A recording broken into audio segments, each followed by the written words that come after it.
Welcome to another enlightening episode of The Truth About the Plant, the show that takes you on a journey through the world of psychoactive plants and alternative wellness, all while delivering real, actionable insights that you crave. I'm your host, Christina Dees. This is my equally talented and amazing co-host, Dr. Amanda Ryman.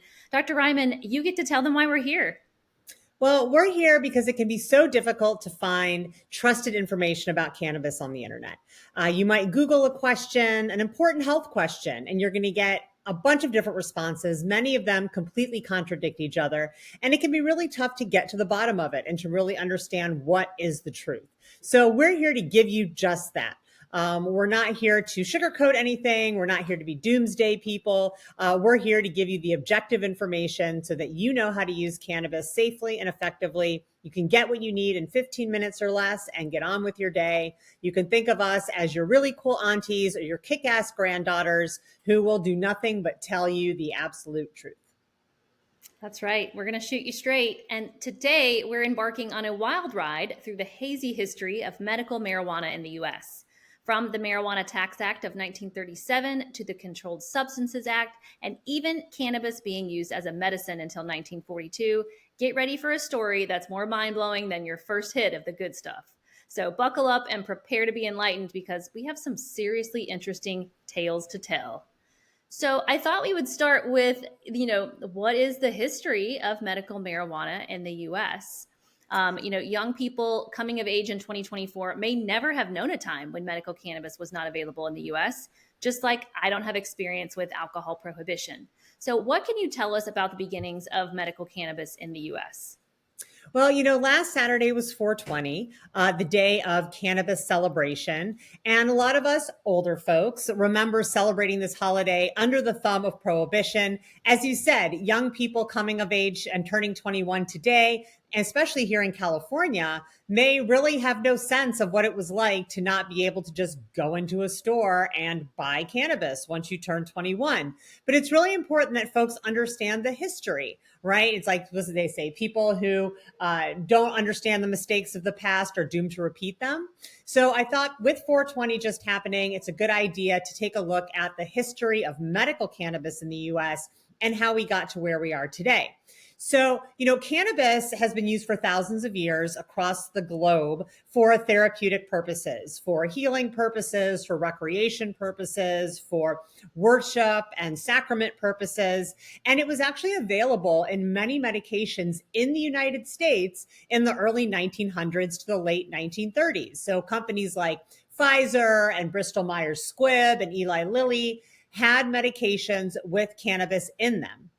And then in 1938, the Federal Food, Drug, and Cosmetic Act was passed. And this required that drugs be proven safe before they could be marketed. So before this act passed, there'd be like Dr. Amanda's elixir, and it wouldn't even have the ingredients on it. And it would be like, give it to your kids when they're fussy. And the main ingredients would be like opium and alcohol.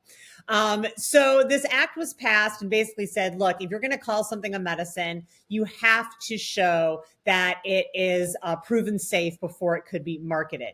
So that, along with the Marijuana Tax Act of 1937, which really restricted the ability of people to possess cannabis, to sell cannabis, to trade in cannabis, all but removed cannabis as an ingredient in medicines. Yeah, actually, in the Marijuana Tax Act of 1937, if you were a medical user, you had to register with the government and you only had to pay $1 for an ounce. So those were the days. It wasn't very good. Those are long gone. Long before California legalized medical cannabis, it was a part of the U.S. medical system, right? Yeah, absolutely. So before those laws were passed that I just mentioned, it was a very commonly used medicine. We have something we call the U.S. Pharmacopoeia, which is a list of all the approved medicines in the United States. And cannabis was in there until 1942. And so what brought it back all those years later? Well, it never exactly went away completely.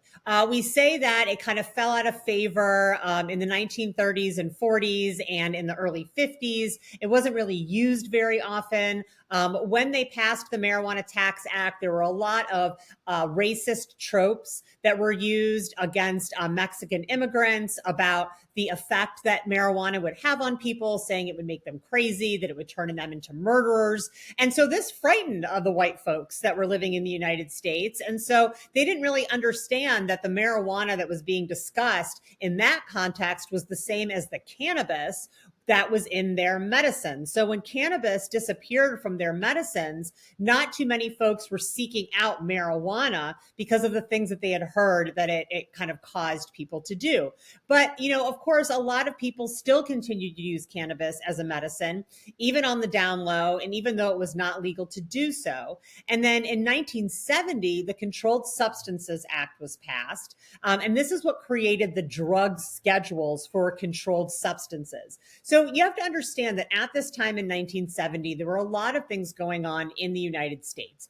There was kind of the hippie peace and love movement that was kind of anti-government and anti-authority. You had the Vietnam War protests and everything that was going along with that. And there was a lot of kind of civil unrest. You had the civil rights movement happening. You had women's liberation happening. And so all of those things going on together really made the folks that were in charge fear this younger generation and what they might represent in terms of their threats to authority. So they used the Controlled Substances Act as a way to clamp down on substances that were being used by these populations that were promoting free thought, that were promoting creativity, that were kind of feeding this anti-government sentiment. And cannabis was one of them. Psychedelics were also included in that. So when they passed the Controlled Substances Act, the Schedule 1 designation was reserved for substances that had no medical value, that were too dangerous to use even under a doctor's care, and were highly addictive. And cannabis was put in the Schedule 1 category. So was psilocybin, the ingredient found in mushrooms, and other chemicals that are found in psychedelic plants. And so by definition of being in Schedule 1, cannabis had no accepted medical value. Shortly after this happened, the organization, the National Association, or the National Organization for the Reform of Marijuana Laws, or NORML, was founded. And one of their first efforts was to try to get cannabis moved out of Schedule 1. And, that was 50 years ago. And that's a fight we've been fighting ever since. So, how can it be that cannabis was moved as deemed as a Schedule 1 drug, given that it was on the list of U.S. medicines until 1942? Well, I mentioned, kind of Nixon and the drug war and the hippies and using prohibition and the scheduling as a tool to kind of come down on these certain populations. But something that was really interesting is that we have something in the US called the Investigational New Drug Program. And what that means is that even if a drug or a medicine is not yet approved by the government, people can get permission to use it on an experimental basis with the idea that they don't have time to wait for that drug to move through the FDA process. They have very specific conditions, life-threatening conditions, that allows them to kind of try these new drugs, even though they're not FDA approved. And the United States had an investigational new drug program for cannabis starting in 1978. So beginning in 1978, people that could petition the federal government could actually be included in this program, and they could get cannabis from the federal government every month. They would get a tin that had pre-rolled joints in it, and this was all completely legal.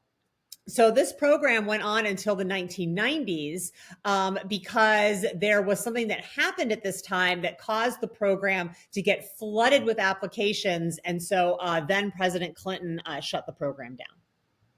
Well, I heard, and I don't know if this is true, that there's someone out there who was grandfathered in because they started giving him this medicine that the government had to continue to give him this medicine. Oh, yeah. And so I There don't were a know lot if of you're folks. aware. Yeah, Yeah. there were a lot of folks. Everybody that was in the program when it got shut down were grandfathered in. So they, of course, now there's only a couple of them that are still alive, Yeah. but they continue to get cannabis from the federal government every month, being in part of this program. So, what happened to bring the change in the law? Well, I mentioned that, the investigational new drug program was going along until the mid 90s. And what happened was that in the 80s, we started to see a new disease emerge, and that was HIV. Now, I could go into a whole long explanation of the federal government's unwillingness to help people that were impacted by HIV to find out how it was being spread. They did nothing to kind of stand in the way of the mistruths about how HIV was spread. But one of the things that the community itself found out pretty early was that cannabis was very helpful for a lot of the symptoms associated with HIV. Things like wasting syndrome, the inability to eat and keep weight on, nausea, muscle aches, bone aches, and the general sense of depression and community isolation that came from being an HIV patient in those times. And so once it got into the community that was really led by the LGBTQ community, that cannabis was helpful for this disease, the investigational new drug program was flooded with applications from people who had HIV who wanted to be a part of the program so that they could get cannabis. And then the program was eventually shut down.